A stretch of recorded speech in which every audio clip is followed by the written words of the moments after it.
Hello friends, मी Vishakha global online मराठीमध्ये आपल्या सर्वांचं स्वागत आहे. आजच्या सेशनमध्ये आपल्याला महाराष्ट्र सेट परीक्षा 2026 साठी पेपर इकॉनॉमिक्सचं प्रिपरेशन करायचं आहे. या प्रिपरेशनमध्ये आपण इंडियन इकॉनॉमी हा युनिट बघत आहोत.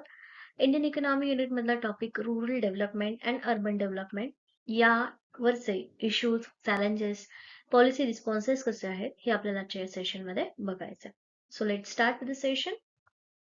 सेशनला सुरुवात करण्याबद्दल एक इम्पॉर्टंट सूचना किंवा संधी आहे त्या स्टुडंटसाठी जे स्टुडंट्स यावर्षीची एक्झाम टार्गेट करतायत 2026 ची एक्झाम, त्यांच्यासाठी पेपर टू इकॉनॉमिक्ससाठी एक फुल कोर्स आम्ही घेऊन आलो आहोत. ज्या फुल कोर्समध्ये आम्ही तुम्हाला देणार आहोत संपूर्ण अभ्यासक्रम मॉक टेस्ट, संपूर्ण अभ्यासक्रम notes, video lectures plus live lectures, PYQs, paper 1 फुल कोर्स. म्हणजे या ठिकाणी पेपर 2 सोबतच तुमचं पेपर 1 चंही प्रिपरेशन पूर्णपणे होत आहे. ज्याची फीस 10,000 आहे, बट त्यावरही 20% डिस्काउंट आम्ही प्रोव्हाइड करत आहोत. आफ्टर डिस्काउंट त्याची फीस होते 8,000 रुपीज. आणखीन या कोर्सबद्दल इन्फॉर्मेशन घ्यायची असेल, डेमो लेक्चर्स जॉइन करायचे असतील, तिकडे दिलेल्या व्हॉट्सअप नंबरवरती मेसेज करून तुम्ही तुमचे डाउट्स क्लिअर करू शकता किंवा प्ले स्टोअर वरून ग्लोबल ऑनलाईन नावाचा ऍप डाउनलोड करा. ऍपच्या सर्च बॉक्समध्ये just MS set economics search करा आणि लगेचच आपल्या कोर्सला जॉईन करा. लक्षात घ्या, 23rd ऑफ फेब हे आपली न्यू बॅच स्टार्टिंग डेट आहे. तर तुमचं नाव या बॅच साठी रजिस्टर करण्यासाठी लवकरात लवकर तुमचं नाव नोंदवा. ठीक आहे, सुरू करूया.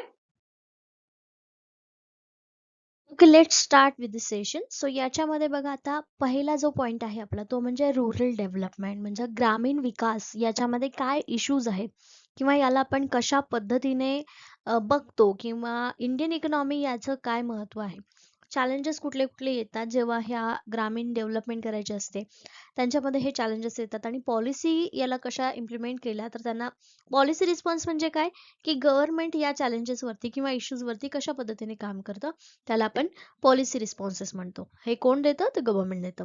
Okay, let's see the definition of rural development. Rural development is a process of improving living standard of economic opportunity in village and rural regions. ठीक आहे, रुरल डेव्हलपमेंट म्हणजे काय तर अ, अ, याच्यामध्ये असं म्हणू शकतो आपण की ग्रामीण भाग आहे.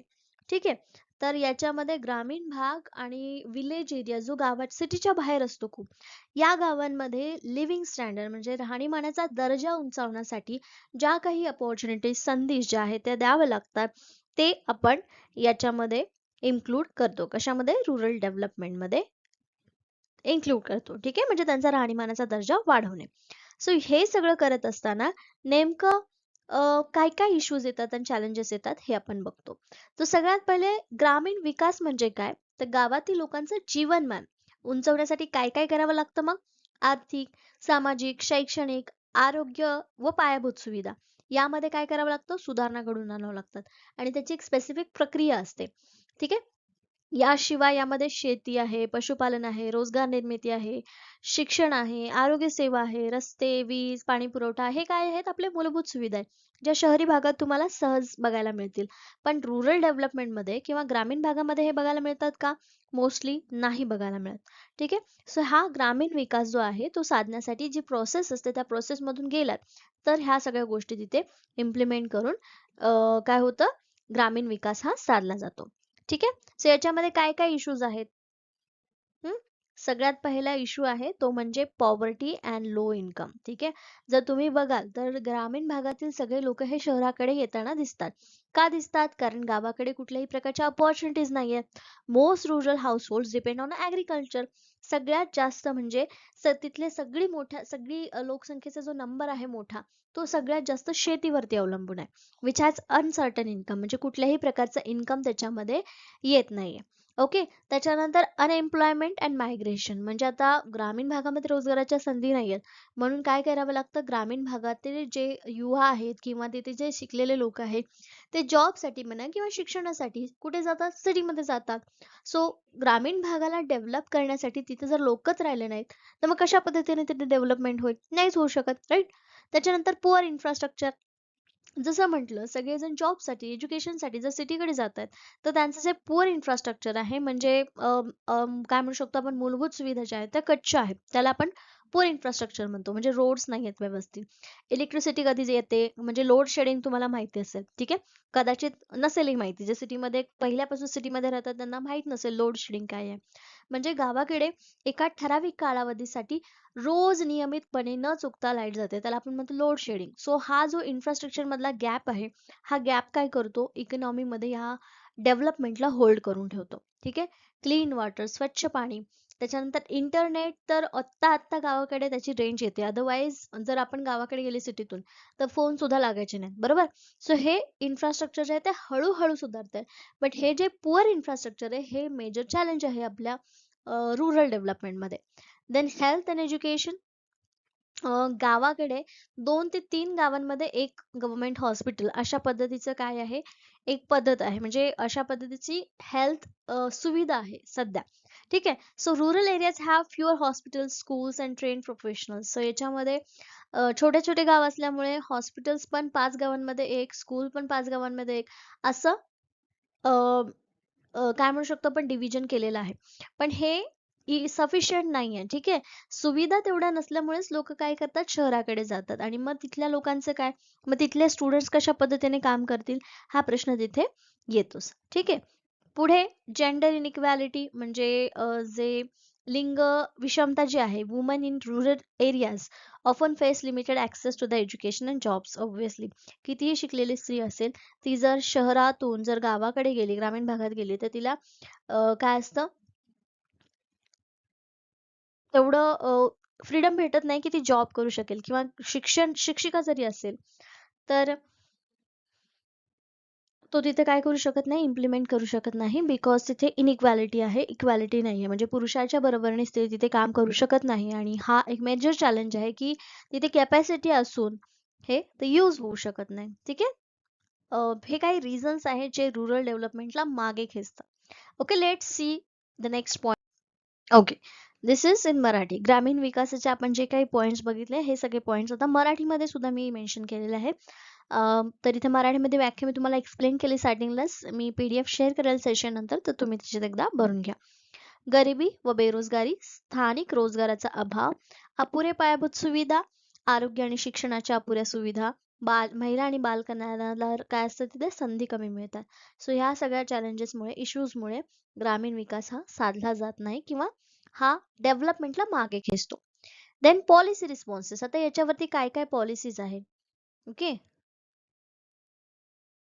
let's see the policies which is implemented for this rural development. ग्रामीण भागाच्या विकासासाठी कोणत्या कोणत्या गोष्टी गव्हर्नमेंटनी केलेल्या आहे. तर याच्यामध्ये बघा, सगळ्यात पहिले जी स्कीम किंवा सगळ्यात पहिला जो रिस्पॉन्स गव्हर्नमेंटने दिला ह्या इश्यूला, तो म्हणजे नरेगा. ठीक आहे, MG NREGA, Mahatma Gandhi national rural काय म्हणू शकतो ह्याला आपण, rural employment guarantee act. Okay, फुल फॉर्म ह्याचा मेन्शन मी इथे केलेला आहे, सो तुम्ही लिहून घ्या. MG नरेगा म्हणजे Mahatma Gandhi national rural employment guarantee act. ठीक आहे. हे काय करतं, हे कशासाठी, याच्यामध्ये काय आहे, तर याच्यामध्ये guarantees 100 days of rural employment per year. ठीक आहे, प्रत्येक वर्षी 100 दिवसांचा रोजगार हा प्रत्येक व्यक्तीला मिळेल. ठीक आहे. 2005 साली ही जी स्कीम आहे ती गव्हर्नमेंटने सुरू केली होती. या योजनेचा मुख्य उद्देश काय होता, तर ग्रामीण भागातील लोकांना रोजगाराची हमी द्यायची. ठीक आहे, म्हणजेच ग्रामीण विकासाला चालना देण्यासाठी त्यांना तिथे रोजगार मिळाला, ते शहराकडे जाणार नाहीत, हे त्यामागचा उद्देश होता. सो 100 दिवसांचं मजुरीचं काम द्यायचं, याने गरिबी कमी होईल, ऍटलिस्ट त्यांना थोडाफार रोजगार अवेलेबल होईल. आणि महिलांना सुद्धा रोजगाराच्या संधी याच्यामध्ये उपलब्ध होऊ शकतात. कारण पूर्ण कुटुंबातील एकाच व्यक्तीला 100 दिवस काम करण्याची संधी असेल, तर प्रत्येकाला थोडे थोडे दिवस केलं तर 3-3 महिन्याचं काम एका व्यक्तीला मिळेल आणि सगळ्यांचं घर जे आहे ते चालेल. या हिशोबाने हे MG नरेगा जी स्कीम आहे ती काय केली होती, चालू केली होती. Okay, then PMGSY. ओके,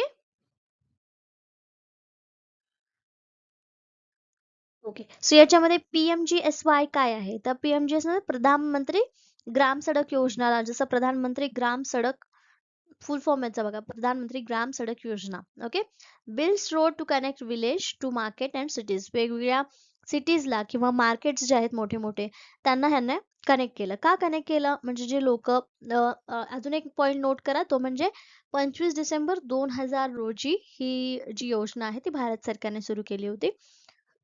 मुख्य उद्देश असा होता की गावांना सर्व हंगामी रस्त्यांना जोडणे. म्हणजे काय होईल, याच्यामध्ये वाहतुकीची सुविधा उपलब्ध होईल, शिक्षण, शेती, आरोग्य, बाजारपेठेपर्यंत पोहोचणं सोपं होईल आणि यामुळे गावांचा आर्थिक आणि सामाजिक विकास जो आहे तो साध्य होईल. सो शाश्वत पायाभूत सुविधा निर्माण करण्याचं उद्दिष्ट या स्कीम अंतर्गत गव्हर्नमेंटनी केलेलं आहे. सो यामुळे काय झालंय, वेगवेगळ्या गावांना वेगवेगळी गावं एकत्र जोडली गेलेली आहेत. ठीक आहे. त्याच्यानंतर PMAYG. ठीक आहे. आता याच्यामध्ये बघा, PMAYG म्हणजे प्रधानमंत्री आवास योजना ग्रामीण, म्हणजे रुरल भागासाठी. So provides housing support for rural families. ठीक आहे. ग्रामीण भागातील जे लोक आहेत त्यांना घर असणं गरजेचं आहे. ठीक आहे. आपण बोलतो बेसिक नीड्स आहेत, अन्न, वस्त्र, निवारा. सो त्यामध्ये जर रुरल फॅमिलीजला त्यांना जर घर नसेल तर मग कसं करणार? सो त्यासाठी प्रधानमंत्री आवास योजना ग्रामीण भागासाठी सुरू केली होती 2016 साली. याचा मुख्य उद्देश ग्रामीण भागातील लोकांना पक्के आणि मजबूत घर देणे. ठीक आहे. सो ही योजना जी पूर्वीची इंदिरा गांधी आवास योजना होती त्याच्यानंतर ही स्टार्ट केली. म्हणजे याचं नाव चेंज करून याच्यामध्ये आणखीन काही गोष्टी इम्प्लिमेंट करण्यात आल्या. ठीक आहे. सो 2016 ते 2025 या काळात बेघरांना जे घर म्हणजे असे कुडाचे वगैरे घर आहेत त्या घरातून बाहेर काढून त्यांना पक्क घर द्यायचं किंवा उपलब्ध करून द्यायचं उद्दिष्ट या स्कीमचं होतं. आता त्यापैकी किती म्हणजे इम्प्लिमेंट झालेत किंवा किती लोकांना त्याची मदत मिळाली हे इथे आपल्याला रिपोर्ट बघावं लागेल. ठीक आहे. देन नेक्स्ट आहे rural health mission. Rural health mission काय आहे याच्यामध्ये? मग एक्सपान्स medical services in village. Okay. Obviously healthcare सुविधा पण मी सांगितलं 4 ते 5 गावांमध्ये एक हॉस्पिटल आहे जे खूप लांबपर्यंत चालत जावं लागतं. म्हणजे जर माणसाला खूपच इमर्जन्सी असेल तर तो माणूस हॉस्पिटलमध्ये जाईपर्यंत त्याचं काहीतरी होतं. सो असं होऊ नये किंवा ह्या मिशनच्या अंतर्गत सगळ्यांना आरोग्य सुविधा मिळाव्या यासाठी मग 12 एप्रिल 2005 रोजी ही योजना सुरू केली. ग्रामीण भागातील स्वस्त, सुलभ आणि दर्जेदार आरोग्य सेवा उपलब्ध करून देण्यासाठी हे मिशन चालू केलं. ओके. कधी? 2005 साली. आणि नंतर मग 2013 साली रुरल हेल्थ मिशनच काय झालं? नॅशनल हेल्थ मिशन झालं. ओके. बालमृत्यू दर किंवा माता मृत्यू दर कमी करणं, आरोग्य गावामध्ये प्राथमिक सेवा उपलब्ध करून देणं, स्वच्छता आणि पोषण, लसीकरण ह्या सगळ्या गोष्टींवरती गव्हर्नमेंट म्हणजे सगळ्यांचंच लक्ष केंद्रित करावं. तसंच महिलांच्या म्हणजे माता मृत्यू दर म्हटल्यावर महिलांना प्रस्तुतीनंतर आणि प्रस्तुतीपूर्व दोन्हीचीही काळजी मिळावी यासाठी सुद्धा याच्यामध्ये काम केलं. शिवाय येस, सगळ्यांनाच परवडणार असं सुविधा याच्यात मिळाव्या आरोग्याच्या.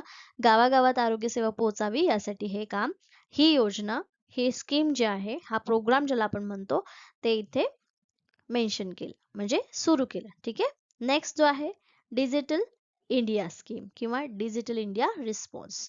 डिजिटल इंडिया काय केलं? Promotes rural internet access, digital literacy. आता याच्यामध्ये त्याच्या नावावरूनच लक्षात येतं की डिजिटल इंडिया म्हणजे काय. डिजिटल इंडिया 2015 पासून स्टार्ट झालं. ठीक आहे. मुख्य उद्देशाचं काय आहे? ग्रामीण भागामध्ये याचं काय काम? तर भारताला डिजिटली दृष्ट्या सक्षम समाज आणि सगळ्यांना ज्ञानाधारित अर्थव्यवस्था बनवण्यासाठी हा उपक्रम राबवला गेला, ज्याच्यामध्ये सरकारी सेवा, शिक्षण, आरोग्य, बँकिंग, प्रशासन सगळ्यांमध्येच ऑनलाईन गोष्टी अवेलेबल करण्यात आला. तर तुम्ही पण गावामध्ये जरी असाल तर तुम्ही बघा, ई गव्हर्नन्स किंवा ई व्यवहारामार्फत काही कागद जर तुम्हाला हवे असतील तर तुम्ही काढून घेऊ शकता. ठीक आहे. इंटरनेटचा वापर करून तुम्हाला आणखीन काही म्हणजे जसं पॅन कार्ड आहे, तुमचा स्कॉलरशिपचा फॉर्म भरायचा आहे किंवा तुम्हाला ह्या सगळ्या योजनांचे फॉर्म भरायचे आहेत, ते सगळे डिजिटली ऑनलाईन भरू शकता. कशा म्हणजे या डिजिटल अंतर्गत डिजिटल इंडिया या प्रोग्राम अंतर्गत तुम्ही हे सगळं करू शकताय. ठीक आहे. डिजिटल लिटरसी म्हणजे आपली डिजिटल साक्षरता जे आहे, सगळ्यांना डिजिटली नॉलेज असलं पाहिजे हे याच्यामध्ये आपण बघू शकतो. या उद्देशाने हे चालू केलेलं आहे. ठीक आहे. तर याच्यामध्ये ई हॉस्पिटल, ई शिक्षण, ई टेंडरिंग अशा सेवा पण इम्प्लिमेंट करण्यात आल्यात.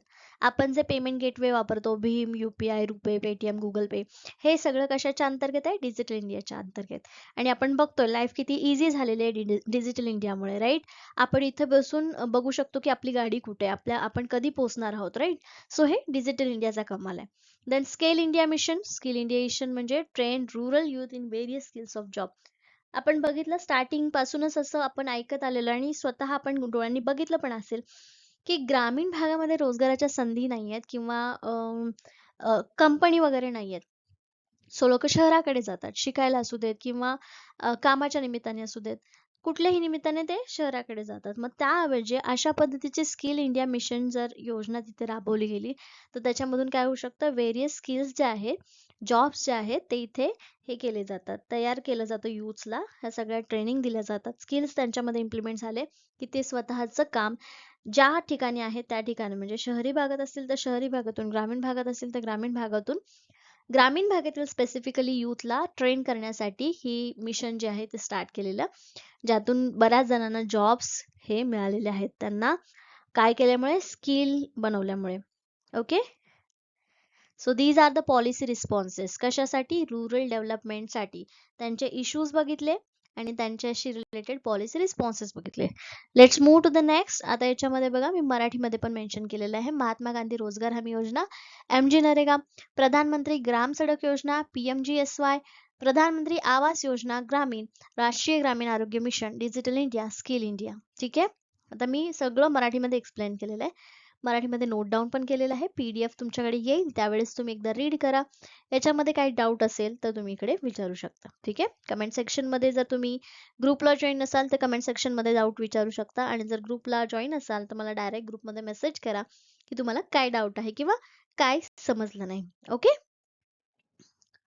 नाव ग्रामीण विकास बद्दल आपण बघितलं. आता आपल्याला बघायचंय अर्बन डेव्हलपमेंट. ठीक आहे. शहरी विकास पण आपल्याला बघावं लागेल.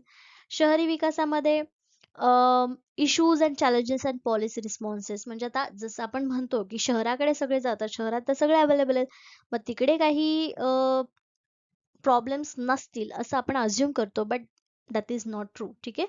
शहरी भागात पण बरेचसे प्रॉब्लेम असतात आणि या प्रॉब्लेम्सला, चॅलेंजेसला गव्हर्नमेंटला रिस्पॉन्स द्यावा लागतो, म्हणजे तिकडेही त्या पद्धतीच्या पॉलिसीज ज्या आहेत त्या इम्प्लिमेंट कराव्या लागतात. So let's see the definition of urban development. ठीक आहे. शहरी विकास.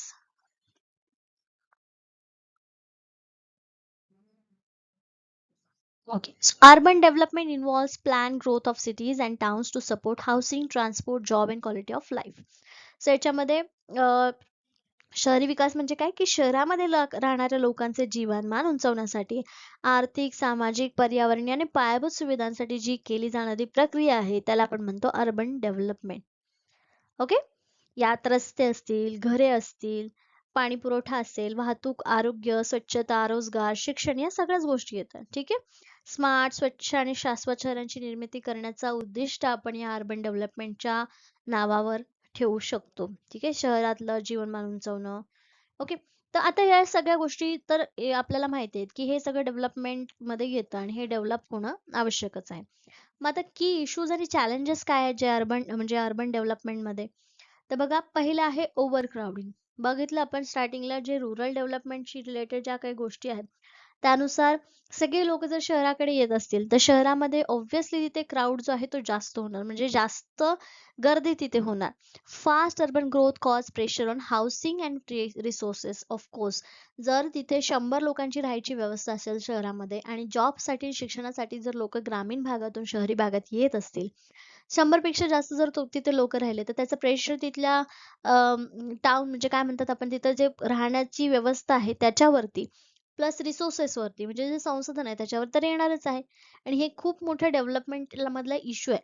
जसं गव्हर्नमेंट किंवा तिथला जो गव्हर्नन्स असेल किंवा तिथलं जे ऍडमिनिस्ट्रेशन असेल ते जर त्या सिटीला डेव्हलप करण्याचा प्रयत्न करत असेल आणि जर एखादी क्राऊड तिकडे जर वाढतच असेल तर ज्या लोकांचा काउंट आहे त्या हिशोबाने तिथे आपण काय करतोय त्याची डेव्हलपमेंट करतोय, आणि जर तिथे एक्स्ट्रा ओव्हर क्राउडिंग होत असेल तर त्या सगळ्या गोष्टींमध्ये त्याचा लोड येतो आणि डेव्हलपमेंट जी झालेली आहे हे दिसायला पाहिजे ते तिथे दिसत नाही.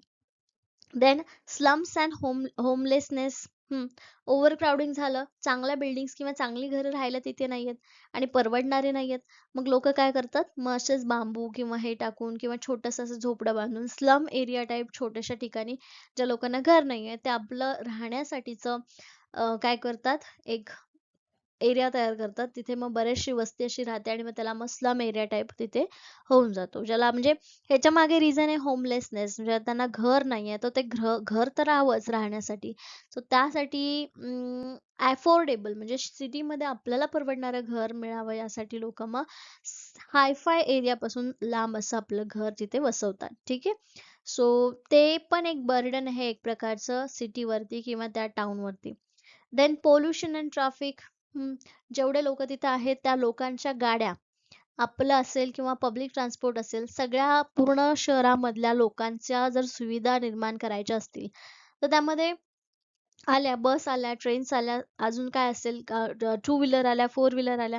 Cities suffer from poor air quality and traffic jams. Of course सगळ्या ज्या गोष्टी जे एवढे लोकं जे येतात, ते सगळे जर तिथे स्टक होत असतील, तर त्याचा परिणाम आपल्याला दिसून येतो कशावरती?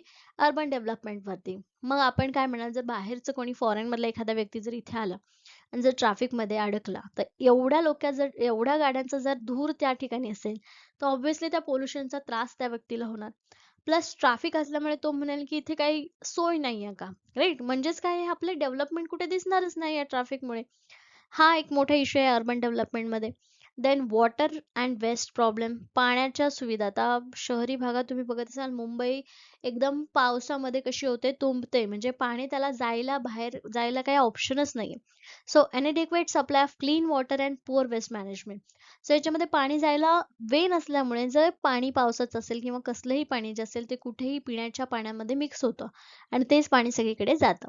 सो क्लीन वॉटर सगळ्यांनाच मिळेल किंवा त्या लेव्हलचं क्लीन वॉटर सगळ्यांना मिळत नाही.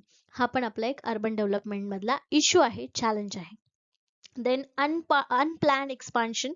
म्हणजे काय म्हणतात आपण, कुठल्याही प्रकारच्या पद्धतीचं प्लॅनिंग नसताना जे आपण एक्सपान्शन करतो विदाऊट प्लॅनिंग, बिकॉज त्याच्यावरती रिसोर्सेसवरती लोड आला ते म्हणून. सो त्यांना आपण मॅनेज होऊ शकत नाही. अनप्लॅन केलेल्या गोष्टी नेहमी कोसळतात आणि त्यामुळे अर्बन डेव्हलपमेंटला हा एक मोठा इश्यू किंवा चॅलेंज आहे आपल्या समोर, हे आपण म्हणू शकतो. So these are the issues and challenges. Let's see in Marathi. मुख्य समस्या आणि आव्हानं म्हणजे चॅलेंजेस आणि आव्हानं काय काय आहेत? झपाट्याने वाढणारं शहरीकरण, झोपडपट्ट्या, वाहतूक आणि प्रदूषण, पाणी व कचरा व्यवस्थापन, अनियोजित वाढ, ह्या सगळ्या समस्यांना आपल्याला किंवा आपलं ॲडमिनिस्ट्रेशन म्हणजे सिटीमध्ये जे काम करतात, जे गव्हर्नन्स इथे काम करतो, त्यांना येणाऱ्या समस्या इथे आपण बघू शकतो.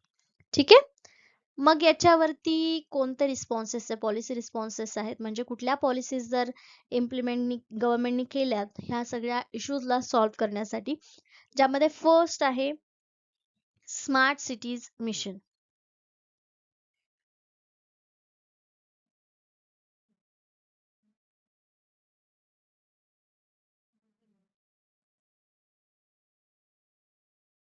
ओके. स्मार्ट सिटीज मिशन म्हणजे डेव्हलप सिटीज विथ टेक्नॉलॉजी आणि स्मार्ट इन्फ्रास्ट्रक्चर. आता हे जी मिशन आहे, तर लोड तर आलाय, पण मग सिटीला डेव्हलप करणं सोडून देऊ शकतो का आपण? नाही. मग स्मार्ट सिटी मिशन सारखी योजना भारत सरकार काय करते, इम्प्लिमेंट करते. आता ही जी योजना आहे ती 2015 रोजी सुरू करण्यात आलेली आहे. म्हणजे याचा मुख्य उद्देश काय होता, तर भारतामध्ये आधुनिक तंत्रज्ञान, स्वच्छ, सुरक्षित आणि शाश्वत शहरांची निर्मिती करणं, हे याचा मुख्य उद्देश होता.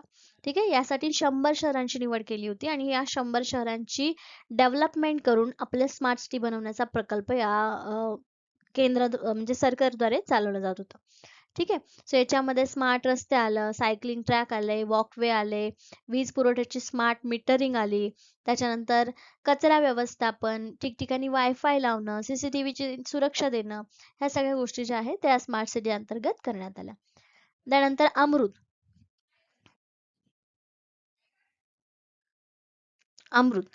काय आहे?